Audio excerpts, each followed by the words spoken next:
আসসালামু আলাইকুম। নৈপুণ্য টেক চ্যানেলে আপনাদের সবাইকে স্বাগতম। আশা করি সকলে ভালো আছেন। চলে আসলাম নতুন আরেকটি ভিডিও নিয়ে। আজকের ভিডিওতে আমি দেখাবো একটি পুরাতন ল্যাপটপের সেল, অর্থাৎ যে লিথিয়াম আয়ন ব্যাটারিগুলো থাকে সেলের ভিতর, অর্থাৎ পাতলা বা চ্যাপ্টা যেটাকে বলি আমরা, সেই ধরনের চ্যাপ্টা ব্যাটারিগুলো যেটাতে থাকে আমরা সেটা আজকে খুলে দেখাবো। তো আমরা এরকম ব্যাটারি তো অনেক দেখি। এটার মডেল হচ্ছে 18650, 18650 মডেলের লিথিয়াম আয়ন ব্যাটারিগুলো আমরা অনেকেই পরিচিত। তো আজকে আমরা দেখব চ্যাপ্টাকৃতির যে ল্যাপটপের যে ব্যাটারিগুলো থাকে, অর্থাৎ স্লিম ল্যাপটপগুলো যেগুলো থাকে সেগুলোতে বেশিরভাগ সময় এই ধরনের ব্যাটারিগুলো ব্যবহার করা হয়। তো এই ব্যাটারিটা হচ্ছে আমার পুরাতন ল্যাপটপ থেকে আমি যখন আমার ব্যাটারিটা নষ্ট হয়েছিল আমার ল্যাপটপের, সেই ল্যাপটপের পুরাতন ব্যাটারিটা আমাকে দিয়ে দিয়েছে এবং নতুন একটি ব্যাটারি রিপ্লেস করার ফলে আমি পুরাতনটা দোকান থেকে নিয়ে এসেছি। তো আজকের এই ব্যাটারিটা আমরা খুলে দেখব এবং এইখানে কয়টা ব্যাটারি ভালো আছে বা এর মধ্যে যে বিএমএসটা থাকে, অর্থাৎ ব্যাটারি ম্যানেজমেন্ট সিস্টেমটা থাকে, সেই বিএমএসটা ভালো আছে কিনা বা এখানে ব্যাটারি কয়টা ভালো আছে সেটাও আমরা আজকে খুলে তার ভোল্টেজ পরিমাপ করে দেখাবো। তো চলুন কথা না বাড়িয়ে ভিডিওটা শুরু করা যাক।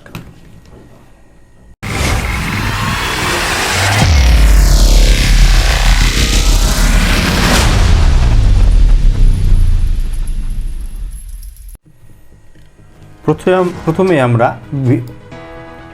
এই ব্যাটারিতে আমরা দেখতে পাচ্ছি, এখানে আমরা মোটামুটি বাহির থেকে যা বোঝা যাচ্ছে এখানে তিনটি ব্যাটারি সেল আছে। আমরা তিনটি ব্যাটারি সেলের মধ্যে দেখতে পাচ্ছি যে দুটি একটু ফুলে গেছে, এখানে একটি দুটি তিনটি, অর্থাৎ তিনটি সেলের মধ্যে দুটি সেল ফুলে গেছে বা একটু ফেপে গেছে। এজন্য আমার ব্যাটারিতে আমার ল্যাপটপে ব্যাকআপ পাচ্ছিলাম না, অর্থাৎ আমার ল্যাপটপে যদি আমি ডিরেক্ট লাইন ছাড়া চালাতে পারছিলাম না বা ইউজ করতে পারছিলাম না। তো এখানে আমরা দেখতে পাচ্ছি খুব ভালোভাবেই যে এখানে একটি ব্যাটারি 100% ওকে আছে, আমরা এখানে দেখতেই পাচ্ছি। বাইরে থেকে আমরা যা বুঝছি আমরা অবশ্যই খুলে দেখব এবং বাইরে থেকে যা বোঝা যাচ্ছে যে এখানে দুটি ব্যাটারি ফুলে গিয়েছে। তো এটাকে আমরা ডিসঅ্যাসেম্বল করব। এজন্য আমরা এখানে উপরে যে স্কেচ টেপগুলো আছে সেগুলো আমরা সব তুলে ফেলবো।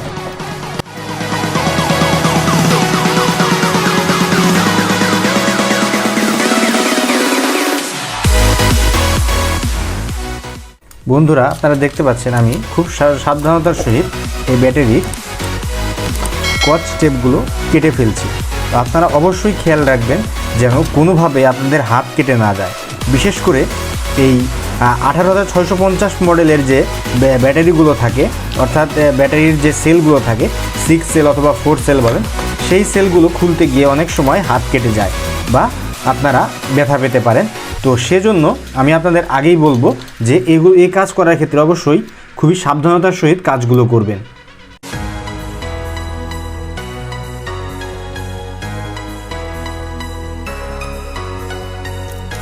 বন্ধুগণ, আপনারা দেখতে পাচ্ছেন এটির মধ্যে খুবই শক্ত করে স্কচ টেপ বা এই সেলো টেপগুলো লাগানো আছে। তো এই ট্যাপগুলো আমরা খুললেই বুঝতে পারবো যে এখানে আসলে কয়টি ভালো আছে এবং আমরা সেটি মিটারের সাহায্যে মেপে দেখব।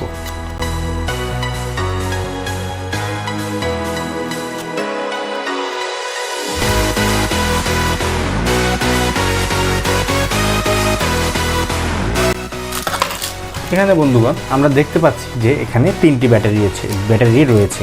তো আমরা বাইরে থেকে যে ধারণা করেছিলাম সেটি ঠিকই আছে, এখানে তিনটি ব্যাটারি রয়েছে। তো তিনটি ব্যাটারি আমরা সম্পূর্ণ খুলে তারপর এই নিয়ে বিস্তারিত দেখব যে ভিতরে আসলে কোন ব্যাটারিটা ভালো আছে বা কোনটি খারাপ হয়ে গিয়েছে বা এর বিএমএসটার অবস্থায় বা কেমন। চলুন আমরা খুলে নিই। বন্ধুগণ, ব্যাটারিটি খুলে ফেলার পর ঠিক এরকমই দেখা যাচ্ছে এখানে তিনটি সেল আছে। তো তিনটি সেলের সাথে আমরা যে এই সাদা অংশটা দেখতে পাচ্ছি বা এখানে কিছু এসএমডি কম্পোনেন্ট বা সার্কিটটা দেখতে পাচ্ছি, মূলত এটাই হচ্ছে একটি বিএমএস। অর্থাৎ আপনার যে কোনো ব্যাটারি ভালো রাখতে চাইলে বা ব্যাটারিকে যদি আপনি সঠিকভাবে চার্জ বা ডিসচার্জ করতে চান, সেজন্য এই বিএমএসগুলো ব্যবহার করা হয়। তো এই বিএমএস যদি ব্যবহার না করা হয় সেই ক্ষেত্রে আপনার ব্যাটারিগুলো খুব দ্রুত নষ্ট হয়ে যাবে। বিএমএসটা যখন খারাপ হয়ে যায় বা ব্যাটারির যখন একটা এক্সপায়ার ডেট থাকে, মোটামুটি সব ব্যাটারি একটা লাইফ লাইন বা লাইফ টাইম থাকে যে ব্যাটারিটা আসলে কতদিন টিকবে বা কতদিন ব্যবহার করা যাবে, এরকম একটা ধারণা করা যেতে পারে। তো সেই ক্ষেত্রে আমরা ব্যাটারিটি মনে হচ্ছে যে এখানে দুইটি ব্যাটারি নষ্ট হয়েছে এবং একটি ব্যাটারি ভালো আছে। বন্ধুগণ, আমি ব্যাটারি 3টি এই কেসিং থেকে খুলে নিয়েছিলাম প্রথমে, এবং পরবর্তীতে এই ব্যাটারি 3টি আমি এরকম একটি বিএমএস থেকেও ডিটাচ করে নিয়েছি, অর্থাৎ আলাদা করে নিয়েছি। তো এই বিএমএসটা আমাদের এখন আপাতত কোনো কাজ নেই। আমরা এখন ব্যাটারিগুলোর অরিজিনাল ভোল্টেজ এবং ব্যাটারিগুলো আসলে ঠিক আছে কিনা সেটা আমরা দেখব এবং আপনাদের জানানোর চেষ্টা করব।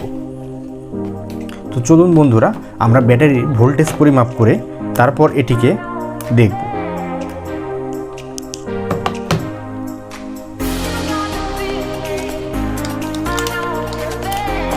আমরা একটি ব্যাটারির ভোল্টেজ দেখব।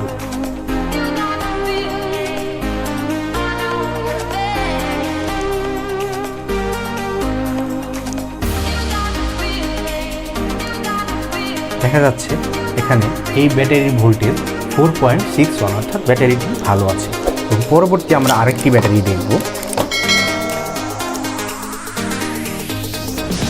এটাও দেখা যাচ্ছে ব্যাটারিটি ভালোই আছে, 4.71। এবং আমরা সর্বশেষ ব্যাটারিটিও দেখব।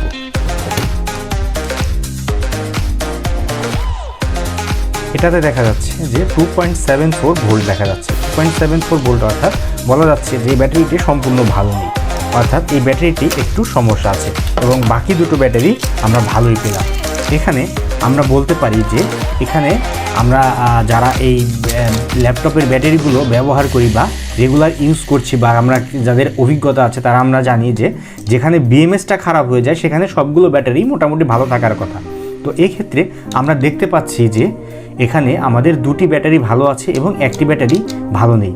তো আমরা এখানে নিঃসন্দেহে বলতে পারি যে আমাদের বিএমএসটি ভালো, এখানে আমরা ব্যাটারি একটি খারাপ পেয়েছি। তো একটি খারাপ ব্যাটারির কারণেই আমাদের ল্যাপটপে আমরা ব্যাকআপ পাচ্ছিলাম না। তো বন্ধুরা, আপনারা দেখলেন আমি ঠিক এরকম একটি বক্স থেকে, অর্থাৎ ল্যাপটপের যে সেলগুলো থাকে সেই সেল থেকে এরকম একটি সেল থেকে 3টি ব্যাটারি পেলাম। তো এই 3টি ব্যাটারির মধ্যে আমি দুটি ব্যাটারি ভালো পেয়েছি এবং একটি ব্যাটারি খারাপ পেয়েছি, অর্থাৎ আমরা বলতে পারি যে আমাদের সিস্টেমে সমস্যা ছিল একটা ব্যাটারি, অর্থাৎ এই একটা ব্যাটারির কারণেই আমাদের ল্যাপটপ ব্যাকআপ পাচ্ছিলাম না। তো বন্ধুরা, যারা এই ল্যাপটপের ব্যাটারিগুলো এর আগেও ব্যবহার করেছেন বা এই সম্পর্কে জানেন তারা অবশ্যই আমার ভিডিওতে লাইক, কমেন্ট এবং শেয়ার করে দিয়ে যাবেন। যারা আমার চ্যানেলে নতুন আছেন অবশ্যই সাবস্ক্রাইব করতে ভুলবেন না। তো আমরা এই ব্যাটারিগুলো দিয়ে পরবর্তীতে কী ধরনের প্রজেক্ট তৈরি করব বা আমি অনেক সময় আপনাদের বলে থাকি যে আমি যে কাজগুলো করি অবশ্যই সেই কাজগুলো দিয়ে পরবর্তীতে যে কাজগুলো করবো সেগুলো আপনাদের দেখানোর চেষ্টা করব। তো এই ব্যাটারিগুলো যে ব্যাটারিগুলো ভালো থাকবে সেই ব্যাটারিগুলো দিয়ে আমরা কোনো না কোনো প্রজেক্ট তৈরি করার চেষ্টা করব। তো বন্ধুরা, আজকের ভিডিও এ পর্যন্তই। আপনারা সকলে ভালো থাকবেন। যারা আমার ভিডিওটি ভালো লাগলে অবশ্যই লাইক, কমেন্ট এবং শেয়ার করতে ভুলবেন না।